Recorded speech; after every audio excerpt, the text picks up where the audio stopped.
There was certainly not amount of making Magram for the proud, and honoring him by taking part in the woods has been so much his life's work.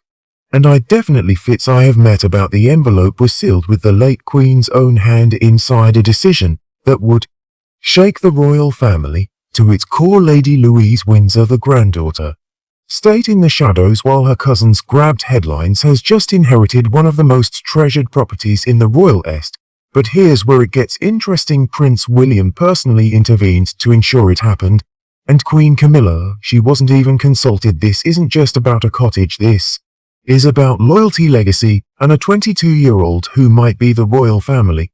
The secret weapon. Stay with me, because what you're about to discover will change everything you thought you knew about the line of succession, and who really matters to the crown, the cottage that carries a crown's memories. Let's start with the cottage itself. This isn't just any cottage, it's a significant residence on the 50,000-acre Balmoral estate in Scotland, which Queen Elizabeth II considered her true home. This cottage has a rich history. Queen Victoria commissioned it in the 19th century, when she and Prince Albert transformed Balmoral into a royal sanctuary. Over the years it became a retreat for family members, allowing royals to escape the strict protocols of palace life. What makes this inherited special as Queen Elizabeth II's personal connection to the cottage. She often walked to this residence during her summer stays at Balmoral, sometimes alone, and sometimes with Prince Philip. It was a place for her to reflect on her reign and family without the pressure of staff and security. The cottage features traditional Scottish architecture. It has weathered stone walls, windows that overlook the Highlands, and interiors that balance historical preservation with modern comforts. Inside you'll find personal artifacts, family photographs, and the elegant style that the late Queen preferred. This cottage was not used for official functions. It was for personal use. Here the Queen could be herself, not just a monarch. She chose to pass it on. Lady Louise. The Balmoral estate includes many properties. The main castle was bought by Prince Albert for Queen Victoria in 1852 and is now privately owned by King Charles III. The estate has various cottages, lodges and buildings that have been given the family members over the years, some for working royals and others kept for future generations. The fact that this specific cottage with its personal significance has been given to Lady Louise as a lot, this was not just random. It was a carefully chosen decision that revealed who the Queen trusted and who she wanted to carry on her legacy in a personal way. Why Lady Louise, the granddaughter, who earned it? Lady Louise Windsor stands out from her royal cousins.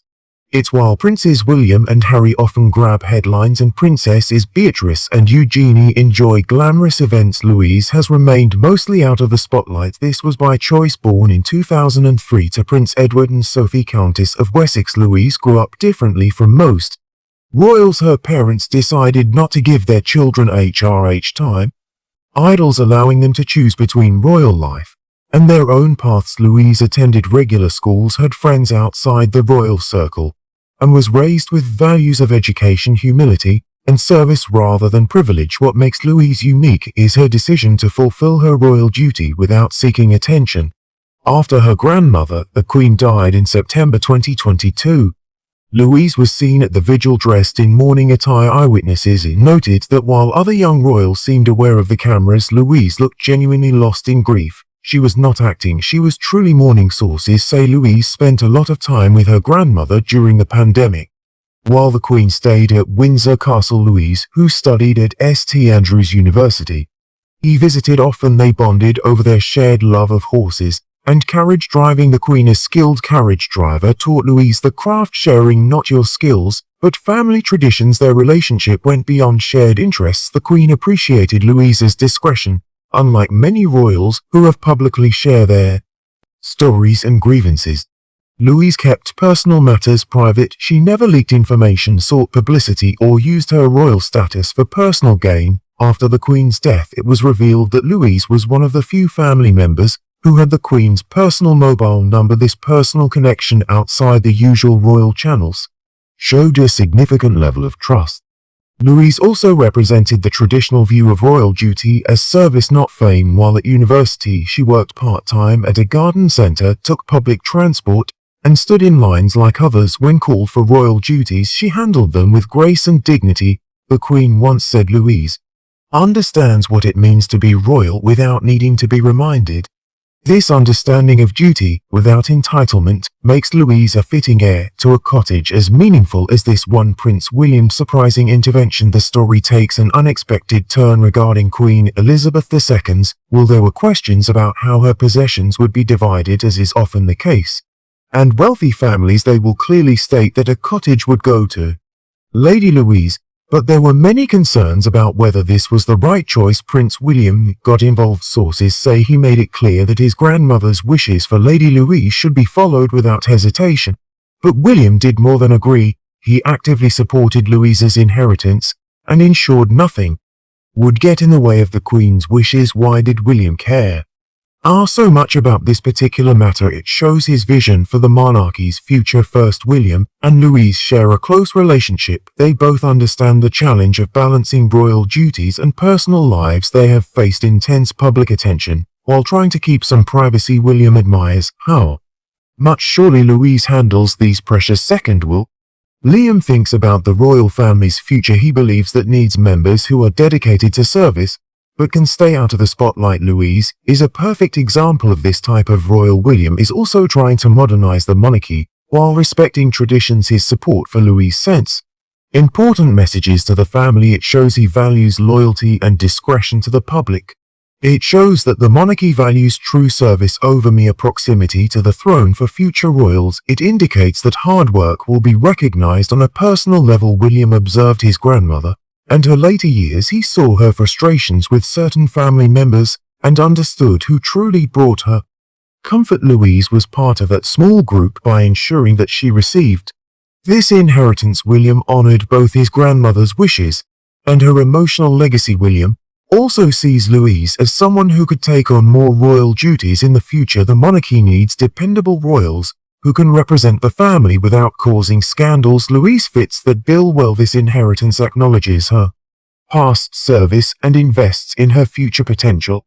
William's actions show his approach to leadership. Unlike his father, who is often strict about roles and traditions, William supports family members based on their worth and character, not just their rank. This marks a significant change in how the monarchy views its members. Camilla exclusion. The silence speaks volumes. The most important point in the situation is what did not happen. Queen Camilla was not consulted, informed in advance, or involved in the decision about Louise's inheritance. This exclusion is important because it reflects the dynamics within the royal family, as Queen Consort Camilla might expect to have a say in matters related to royal properties and family assets, especially at Balmoral, where she's been as much time, but she was completely left out. To understand why, we need to look at the relationship between Queen Elizabeth II and Camilla. Even though the late Queen accepted Camilla's marriage to Charles and gave her the title of Queen Consort, their relationship was never warm. It was civil and functional, but it lacked genuine affection. The Queen never forgot Camilla's role in the breakup of Charles and Diana's marriage. While she accepted the relationship, her acceptance did not mean approval. In private, the Queen was cautious and maintained emotional distance from Camilla. Importantly, Queen Elizabeth II knew that Camilla was not part of her blood family. The cottage going to Louise shows the Queen's intention to keep her personal properties within her direct descendants who carry her bloodline and legacy. The Queen also had practical concerns. She did not trust Camilla to handle matters about her grandchildren's inheritances. There were worries, perhaps unfounded, that Camilla might push for distributions that would benefit her own family or interests by excluding her entirely from this process. The Queen prevented any influence or interference. This decision sends a clear message. The cottage represents the Queen's personal legacy, and she wanted that legacy preserved by someone she trusted. Camilla, despite being Charles's wife, had not earned Elizabeth II's trust. King Charles found himself in a tough spot. He could not ignore his mother's wishes, but he also couldn't overlook his wife's feelings about being excluded. Reports say Charles managed this by not discussing the issue at all, not defending or apologizing for the decision. Camilla's reaction was reportedly calm and public, but frustrated and private. She understands that complaining about royal inheritances looks inappropriate, especially when she has no legal claim. However, sources suggest she feels this exclusion shows a bigger pattern. Despite her title and position, she remains outside the true family circle of Elizabeth II. This exclusion hints at what might happen in the future when Charles eventually passes and William becomes king. Will Camilla still have influence? Or will she be pushed aside this cottage in hair? It might be a preview of that future, the legal and financial implications. Lady Louise's inheritance of the Balmoral Cottage involves important legal and financial aspects that show how royal estates are managed and preserve. The transfer of the property is complicated. The Balmoral estate is owned privately by the monarch, which means Queen Elizabeth II had control over how to share it, unlike places like Buckingham Palace or Windsor Castle, which automatically go to the reigning monarch. The cottage was a personal gift from the Queen to always. The cottage's financial value is likely high, while exact appraisals are not available. Similar properties on Balmoral estate are valued at millions of pounds. A historic court. The royal ties on such a famous estate would attract a high price. However, Louise cannot sell it easily, as the bequest imposes restrictions requiring the property to remain in the family and be kept in good condition. Owning the cottage also means ongoing expenses. Maintaining a property in Scotland can be costly. This includes property taxes, insurance, heating, which is significant in the Highlands, regular upkeep and staffing to keep the place secure. For Louise, who was just starting her career, these costs could be high. The royal estate has ways to help with these expenses. Louise likely has access to money from a trust that the Queen set up for property upkeep. If Louise decides to take on royal duties normally in the future, she could receive funding from the sovereign grant, which would help cover her costs. Inheritance taxes. Another consideration. The royal estate often uses legal methods to reduce tax on property transfers. Louise's gift likely used one of these methods, avoiding the 40% inheritance tax that ordinary citizens would face. The legal documents have specific conditions. Louise must keep the property in good repair, cannot divide or develop the land for commercial purposes, and must offer the reigning monarch the first opportunity to buy it. If she wants to sell, these rules ensure the property stays within royal control while allowing Louise to own it. This inheritance also impacts Louise's financial independence. She now owns a valuable asset that, while not easy to sell, offers her security and options. If she chooses not to take on full-time royal duties, the property gives her a stable base for her life. If she decides to engage more in royal work, the cottage can serve as a private getaway, as it did for her grandmother. The financial implications also extend to Louise's future family. If she gets married and has children, this property could become part of a legacy that allows her to support her own family, creating her own branch of the family with independent resources and a direct link to Queen Elizabeth II's personal history.